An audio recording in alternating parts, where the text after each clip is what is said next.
With the 2019 NBA draft finally done and many trades being completed, there have been a lot of changes in the NBA landscape.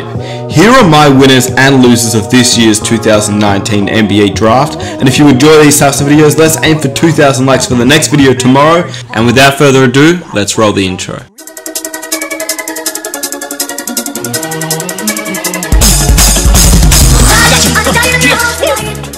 My winners.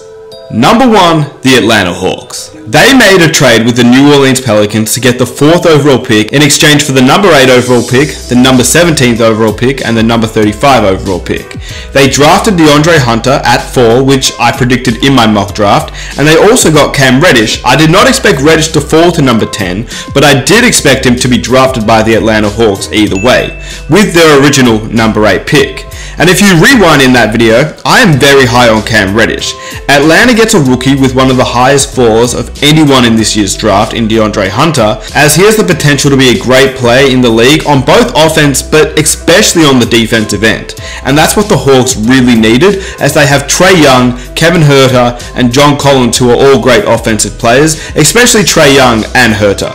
Then, as a bonus, they also got Cam Reddish, who once again has the potential to be a great offensive talent and also a great defensive talent as well. But because they drafted Hunter, drafting Cam Reddish doesn't seem like a fail if he does become a bust anyway, because you have Hunter. So you may as well take a risk on a guy that was seen as a top 3 pick only just a few years ago, as he was one of the stars of his draft class in high school. Getting both Hunter and Reddish, not to mention they also drafted Bruno Fernando at pick 34, which is, to me, insane. That is a great pick at number 34. Only last year I thought he'd be a top 20 pick in this year's NBA draft. He already has an NBA ready-made body. Kind of like when DeAndre Ayton was entering the league, we could tell he was a man amongst boys. And Fernando has that similar type of build. He averaged almost 14 points, 10.5 rebounds, and 2 blocks in 30 minutes per game. So Hunter, Reddish, and Fernando to pair with Trae Young, Kevin Huerter, and John Collins, the Atlanta Hawks may have one of the best young cores in the NBA, and they may have done the best in this year's NBA draft, in my opinion. Number 2, the New Orleans Pelicans. Not only did they win by drafting Zion Williamson alone, it wasn't just the Zion Williamson pick that made them winners in this year's NBA draft. Obviously, this was a great moment for the Pelicans, as they now have another franchise player to build around. But we basically all knew this since the NBA lottery. We knew he'd go number 1, we knew he'd go to the Pelicans, so why else were they winners in this year's NBA draft? Well, to figure this out, we have to go way back. David Griffin, since taking over, has done some incredible moves that I think have gone a little bit under the radar. They started off this draft with just the 1st overall pick and the 4th overall pick. They obviously drafted Zion Williamson, which was something that everybody knew, but the Pelicans flipped that 4th overall pick and Solomon Hill's expiring contract and the 57th overall pick to the Atlanta Hawks for the 8th, the 17th, and the 35th pick in this year's NBA draft. In other words, they traded DeAndre Hunter, Solomon Hill, and his huge contract, and a 2nd round pick for Jackson Hayes, which on the defensive side is an incredible player and has a similar defensive capability to what Anthony Davis brought to the Pelicans as a top pick. Now, I'm not saying that Jackson Hayes is Anthony Davis or anything close to Anthony Davis. All I'm saying is, on the defensive end, when you watch him, he has the athletic ability and just defensively is a really talented player. Not to mention, the Pelicans were in need of a center, and they drafted arguably the best center in this year's NBA draft and a guy with a lot of potential. In addition to Hayes, they also got Nickeil Alexander-Walker, which if you watch my mock draft video, I thought he'd be a lottery pick and fall to number 14 to the Boston Celtics. So obviously I rate him highly. He's Shai Gilgeous-Alexander's cousin, he plays a little bit like Shai Gilgeous-Alexander, and he would be a great player to come off the bench. Considering they got rid of the contract of Solomon Hill, that leaves the New Orleans Pelicans with $30 million in cap space, which is enough to sign a free agent at good money. So they managed to turn Anthony Davis into Lonzo Ball, Brandon Ingram, Josh Hart, Jackson Hayes, Nickeil Alexander-Walker, the 35th overall pick, which they selected Marcos Luzada-Silva, a guy from Brazil. They also get LA's 2021st pick if it falls in the top 8, LA's 2022nd pick if it doesn't. They have a chance to swap with the LA Lakers in 2023, and they also get LA's pick in 2024 or 2025. In addition, they managed to get rid of Solomon Hill's huge contract. Then to top it all off, just throw in Zion Williamson, who was not a part of the Anthony Davis trade, but helped show what the Pelicans have acquired, which is just insane.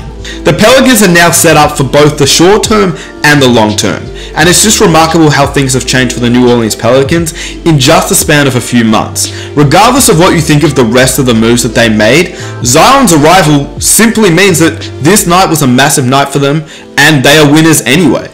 Number 3, the Denver Nuggets. The Miami Heat drafted Bol Bol at pick 44 and then traded him to the Nuggets. As a Heat fan, this absolutely killed me, because if this pays off, they have the 2 potential top 5 picks that fell in Michael Porter Jr. and now Bol Bol. Bol Bol is obviously a guy that has many injuries, and there are many concerns about how he'll fare in the NBA, along with his injury and his motivation, but you cannot deny his talent on the court. Despite suffering an injury early on in his college career, he definitely showed what he could be and put up some incredible ability on full display while dunking, shooting, defending, and showed a lot of potential as a whole. Bol Bol reportedly slipped as teams just had concerns about his medicals.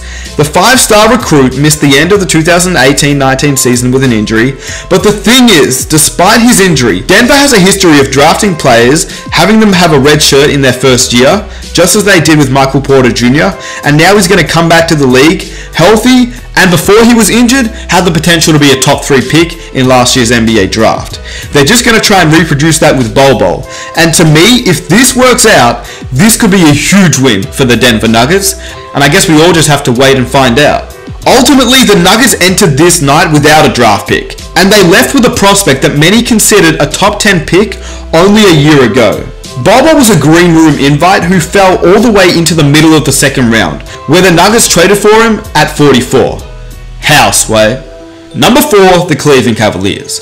Sometimes with a team like the Cleveland Cavaliers, it's best to draft the best player available rather than a guy who's best fit for the team when he may not be that franchise player that you're looking for. And that is why they went for Garland.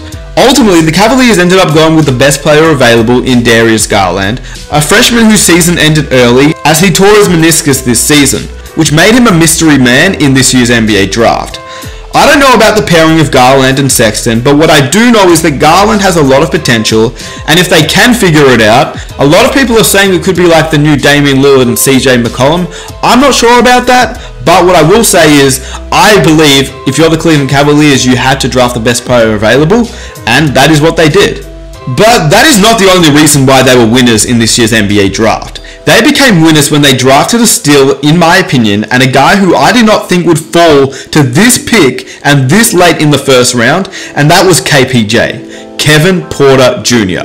The Cleveland Cavaliers packaged 4 second-round picks, along with cash considerations to the Detroit Pistons, to get the 30th overall pick and select a shooting guard in Kevin Porter Jr., which in my opinion is an absolute steal. And the reason he fell was due to his so-called immaturity, but if it wasn't for that, his offensive skill set would have made him top 10 to top 15 pick in my opinion. If he figures it out, the Cleveland Cavaliers could have a legitimate scoring threat within a few seasons alongside Garland and another first round pick in Dylan Winder, who showed potential as a 6'8" forward and a guy who averaged 21.5 points per game while shooting 67% inside the arc and 43% from beyond the arc. He is a guy that is worth taking a risk on, and the Cavaliers' future looks very promising. Not to mention they still have Kevin Love, which they can trade away to a contender for even more young assets. Now, these are my losers. Honestly, there weren't many losers in this year's NBA draft. I have a few teams here, but for the most part, most of the teams in this year's draft got what they needed, and there actually wasn't any surprising letdowns, apart from one team, and that was the Phoenix Suns. The biggest loser that I have is the Phoenix Suns. Cameron Johnson is who the Suns picked at number 11, when they literally had the 6th overall pick and had a chance to draft a point guard, and that point guard would have been Coby White, which even if they didn't want White paired up with Devin Booker, he is still a point guard that they could have tried out, and a point guard that the Suns desperately need. I have no idea what the Suns were thinking to reach for Cameron Johnson with the 11th overall pick, and they added Dario Saric a year before he hits restricted free agency. Literally, what the actual f***? Even Cameron Johnson's teammate, Coby White, was surprised. Cameron Johnson just went 11th. How do you react to that news? He went what? 11th. Cam in Johnson the draft. 11th. Yep, it's right on the screen right there. Wow, bro. That's crazy. That's so love, bro. Cause if y'all know Cam, you don't know how hard Cam worked. Wow, bro. It's that's crazy, bro. Like, he proved it night in, night out that he deserves to be, in the conversation for a lottery pick, man. Wow, bro. I'm getting chills up here. Okay, maybe he was more surprised that he got drafted and was really happy for him, but surely a little bit of that reaction was his surprise that he got picked this early, when he was projected to go in the 20s. Cameron Johnson has had some health issues as well. He's been injured in every season that he's played in. He's had surgeries on both hips. He's a guy that could have been drafted around the 15 to 20 range, and instead of drafting a point guard, they drafted a small forward when they really needed a point guard. Literally, all they acquired from trading the 6th pick for the 11th pick was Dario Saric. That is not worth it in my opinion, and in fact they got robbed. I feel like the Suns could have traded down in the draft even further than pick 11, still drafted Cameron Johnson, the man that they wanted apparently, and they could have gotten an even better player or a future first round pick or future first round picks in general instead of Dario Saric. Okay, now maybe that's a bit far, but on the positive side, what they could do, and maybe their reasoning for drafting Cameron Johnson, is maybe they know that they can get a good point guard in this year's free agency. I don't know, but D'Angelo Russell seems like a guy that could be on the Phoenix Suns next season. There's been a lot of rumors and speculation, and many people have come out and literally stated that he will play there next season. But at the same time, there's also been speculation and a lot of people denying this claim, but I just don't believe either claims. I believe there's 100% fact that Russell does not know what he's doing next season, because I feel like his decision will just fall on the decision of Kyrie Irving in the end. In saying that, what Cameron Johnson is good at is his scoring, and he's arguably the best shooter in this year's NBA draft. So pairing him alongside Devin Booker and DeAndre Ayton isn't a bad fit, but it's just not who I would have taken. The next loser is Chris Dunn. Whilst the Bulls were winners in this NBA draft, Chris Dunn was definitely a loser. With the Chicago Bulls taking Kobe White, that obviously isn't a good sign for the current point guard of the Chicago Bulls. He was a top 5 pick in 2016 and he's already on his second team after being drafted by the Timberwolves. He's yet to show any sign of consistency, and now that he's been replaced and most likely going to be the backup point guard, once again it just doesn't seem good. White seems like the guy for the future for the Chicago Bulls to pair up alongside Zach LaVine, Wendell Carter Jr. and Lauri Markkanen. Dunn may be on the outside looking in now, and he may be traded in the near future.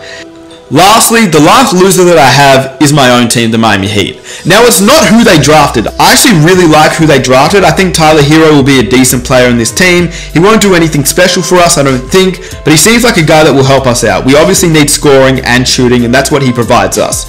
But literally that Bol Bol pick. Why not keep him for the team, just for a year, let him rehab, and when Hassan Whiteside heads into free agency next season, at least we have Bol Bol on the team, so we can see what he can do when he gets healthy. It does not hurt the team at all. Traded him away for literally nothing.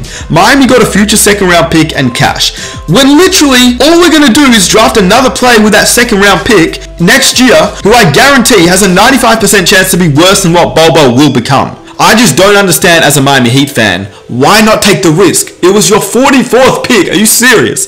Anyway, with that said, if you guys enjoyed this video, be sure to leave a like, subscribe if you're new, comment down below your winners and losers of this year's NBA draft. Follow me on Instagram, and I'll catch you guys in my next video. I am out. Peace.